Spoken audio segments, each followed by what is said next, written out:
one best milk to drink for PKD health? My short answer is no. Because it depends on what your goals are and what you actually like. Today on the PKD Dietitian Podcast, we're answering that listener question. And I'm going to look at the top 6 milks that my clients drink, that they use, or that I frequently get questions about. Now, milk used to automatically mean, well, cow's milk. Nowadays, it includes dairy, non-dairy, and plant-based milk alternatives, which include those nut and oat milks. And if you have scoped out the milk fridge at your local grocery store, you very well know there are 1,000,001 different options to choose from. So the big question is, what is the best milk for PKD health? That answer, well, it really comes down to you, what your needs are, your preferences, and how to support your kidneys.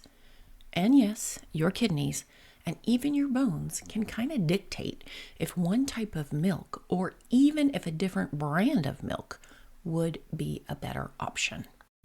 For today's episode, I am going to look at 6 readily available and popular types of milk: cow's milk, almond milk, oat milk, coconut, soy, and rice milk.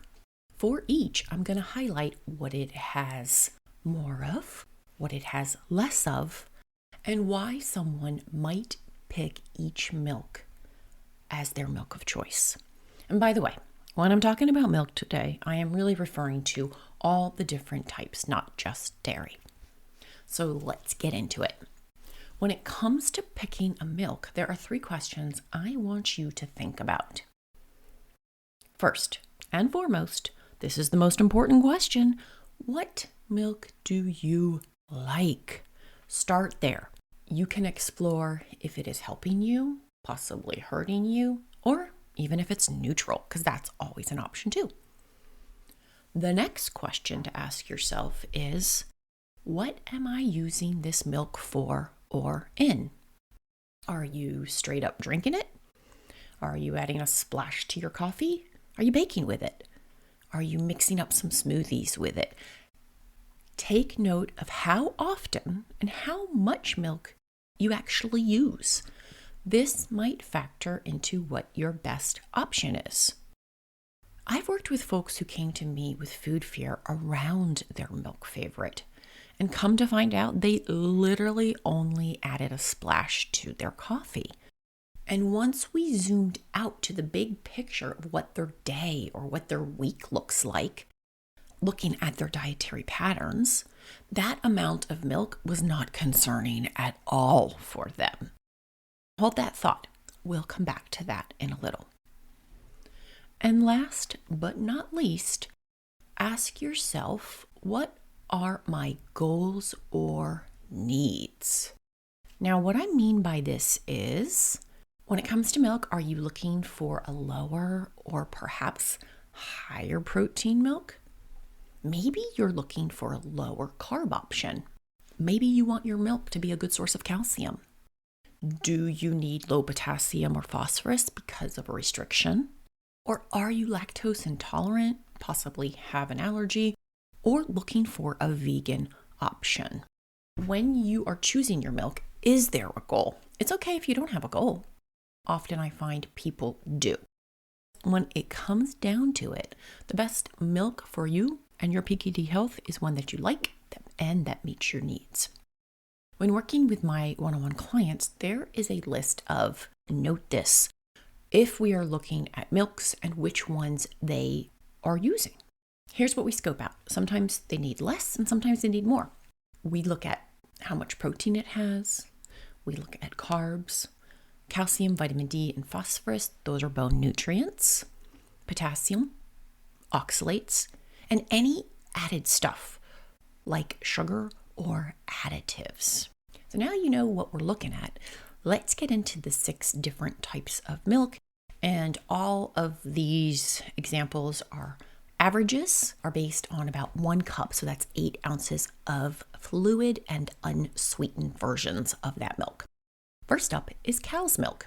And this includes skim, 2%, full fat, all of the above. Here's what's in it. Milk is pretty darn nutritionally dense. It's got over 300 milligrams of calcium, a natural source of vitamin D. It does have some natural carbs in it, natural sugar, which is lactase, and it also has natural phosphorus, magnesium, and potassium. Cow's milk is also pretty rich in protein with about 8 grams per cup, and this pertains to all of them. Now here's what's not in cow's milk. Oxalates, pretty much 0. Also, there's no added sugar. That is, unless, of course, it's a flavored milk like chocolate or strawberry, and I even saw banana flavored milk the other day. Cow's milk is a good choice for you if you like it. Also, if you're looking for bone-building nutrients, especially calcium, it might not be a good choice for you if you have been told to limit or avoid higher potassium foods or on a potassium or on a phosphorus restriction. Also, use it intentionally if you are on low carb or keto. Almond milk is our second milk. Here's what's in it. Guys, there's not a lot in almond milk. The one thing it does have is oxalates, around 27 milligrams a glass. This is the highest oxalate load for any of the plant-based milks. Here's what's not in it. It's low protein, it is low carb, it's low calorie, and it's naturally low in phosphorus, potassium, and protein. I generally don't recommend it because of the oxalate load. That being said, if you don't have it often, or if you just use a little, like in cooking or a splash in your coffee, this is doable, folks, and not an oxalate bomb. If the day-to-day is low, or you're having some occasionally, there's likely no issue there. For sure, check in with your dietitian to look at the big picture and get a final thumbs up. When it comes to oxalates, if they stress you out or confuse you, check out my on-demand oxalate workshop. It will get you sorted around PKD and oxalates, and you'll get reliable resources and lists and walk away being able to manage your oxalates easily. I'll link out info for the workshop in the show notes. Number 3 of our milks is oat milk. Now, this one has seen a huge rise in popularity over the last several years. Here's what's in it. Oat milk's got moderate protein in it and moderate potassium too. It is one of the higher carb milks at about 15 grams a cup. It's got a little bit of fiber in it. Also, it's very common to have additives in oat milk. They help with the texture and they help that it doesn't separate. Here's what's not in oat milk. It's pretty low fat, and it's also low oxalate. Oat milk is a good choice for you, first off, if you like it. Also, if you're looking for low fat, low ox, just a little bit of protein, but it's not so much a good choice if you are doing low carb or keto. A few years back, I was working with someone who was learning and living ketogenic therapy, and she absolutely loved oat milk lattes from Starbucks. Like, seriously loved them. But she had cut them out completely because she was doing ketogenic therapy and told me she really missed them. Well, guess what we did? We figured out a right way to order it. We figured out a good portion and how to work it into her day or her occasional for the week. And she went out and ordered it and loved it and was so happy. In fact, I was curious too, so I went and tried one myself. It wasn't bad, but oat milk lattes are not my jam. But I'm telling you this because if there's something that you absolutely love, there is a way. If it is a component of your diet that you feel is on the restriction end. Next up is coconut milk. Now I'm talking the beverage in a carton, not the creamy stuff in a can. In coconut milk, it's got natural sugars. Because of that, it's naturally got carbs. And it's the highest plant-based milk alternative when it comes to fat, about 5 grams. Here's what's not in it. Coconut milk is low calorie, it's low potassium, it's low in oxalates, and it's also nut-free and dairy-free. Here's what's not in it. Coconut milk is low calorie, low potassium, low oxalates and protein, and it's nut and dairy free. Coconut milk is a good choice for you, first, of course, if you like it. It's also a good choice if you're looking for a low potassium option, or you have a nut allergy or a lactose intolerant and want fewer calories. The fifth milk we're going to look at is soy milk. And soy milk is naturally closest to the nutritional profile of cow's milk. In it, it's got about 7 grams of protein, a little bit of fat. It is a rich potassium source, and it's naturally higher in a little bit of phosphorus. When it comes to oxalates, soy milk has some, about 10 milligrams a cup, but this is low oxalate. Here's what's not in soy milk. It's lower in carbs, and it's low calorie. Soy milk is a good choice for you, of course, if you like it, if you're looking for a little protein, if you want something that is the closest naturally to milk, and it's important to have lower carbs. I do want to mention that there's something called phytoestrogens in soy milk. This just means that it's got plant-based estrogens. It's a natural compound, and there's been some combo around soy and polycystic liver disease, or liver cyst, because of the estrogen component, but studies have found no link between these two, an increased risk of larger cysts. In fact, they have found that the phytoestrogens, like the isoflavones and other components, are actually super protective. With my clients, if they choose not to have that because of the phytoestrogens, I 100% respect that choice. Last but not least is rice milk. Here's what's in it. Rice milk is the highest carb of all of the milks, coming in about 22 grams, and it's a little higher in calories than all the other non-dairy milks. Here's what's not in rice milk. Not a lot of protein. It is nut and dairy free, and it is super low in oxalates with less than 1. Rice milk is a good choice for you, of course, if you like it, and if you need a milk that is lower in potassium, phosphorus, and perhaps protein. Now, I only really see folks who have these restrictions if they have really low kidney function, and not always guaranteed with low kidney function too. If you notice, when talking about these 6 milks, I often said naturally low in when it came to potassium and phosphorus. These days, most plant-based milk alternatives have been fortified so that they're more nutritionally on par with cow's milk. I want to touch briefly on what's often added to milk alternatives through fortification and also added sugar. This is where different brands have different nutritional components, and it's always worth scoping out what yours has or different brands to see which one serves you best. And when I say fortified, this just means that nutrients have been added. And the most common additions to plant-based milks are calcium and vitamin D. Multiple studies have looked at the nutritional value of milk alternatives. They report that about 70% of them have both added calcium and vitamin D, so a fair amount. And other common additions include vitamin A, vitamin B12, and potassium. And when you're looking at the front of a product, here's how they're going to market that fortification. They're going to say, of course, fortified, enriched, enhanced, extra, plus the nutrient levels that they add can vary from one product to another.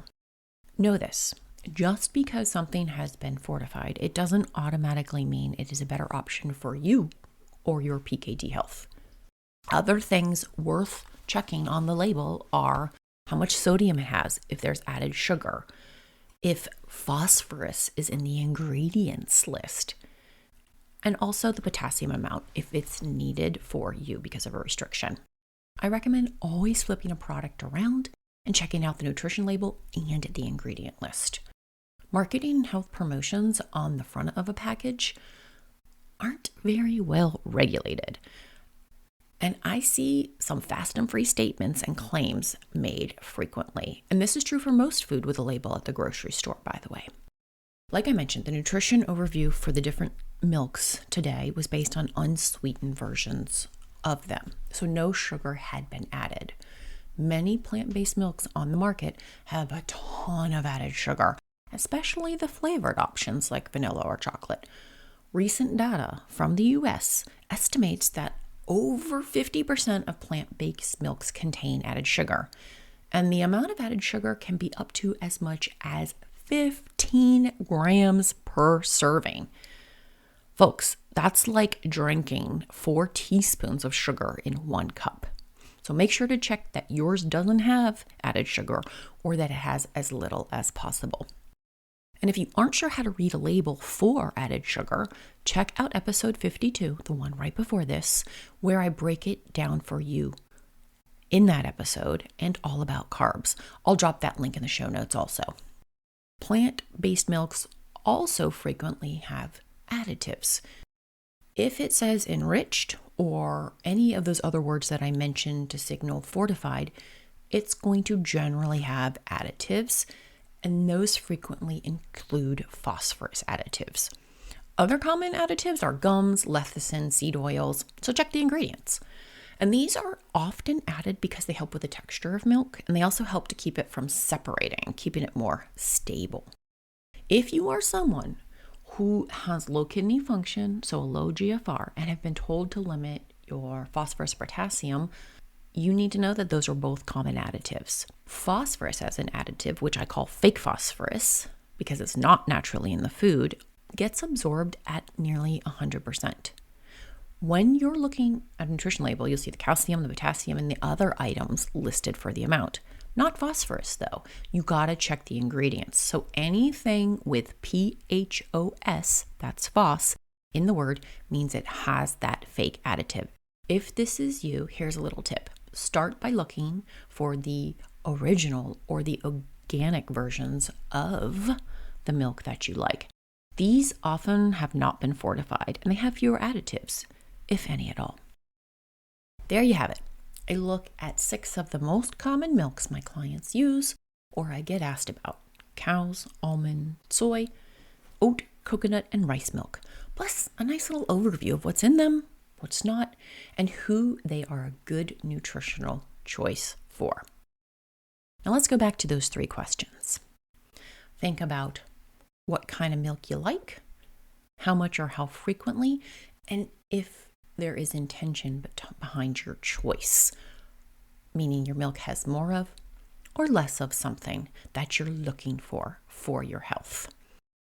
So if you're looking for higher protein, cow's milk and soy milk are a good choice. If you need low protein, coconut milk and rice milk are a good choice. If you have restriction around potassium, and by the way, folks, don't automatically restrict potassium, your best choice for low potassium is coconut milk beverage and rice milk. Otherwise, high potassium milks are cow's milk and soy milk. Regarding oxalates, you can choose any milk except for almond milk. Almond milk is high in oxalates. If you are following keto or lower carb, soy milk is a good option. But if you really like one of the milks, there can be a way to figure out how to add it within your goals. If you're looking for those bone-building nutrients, cow's milk is the only one that naturally provides calcium and vitamin D. And if those are important for you and you prefer plant-based milk, check to see if it's been fortified and has the addition of those nutrients. There you have it, folks. A nice look at 6 milks where you get to pick which one works best for you. I hope you found this episode valuable and insightful. And until the next one, happy and healthy eating.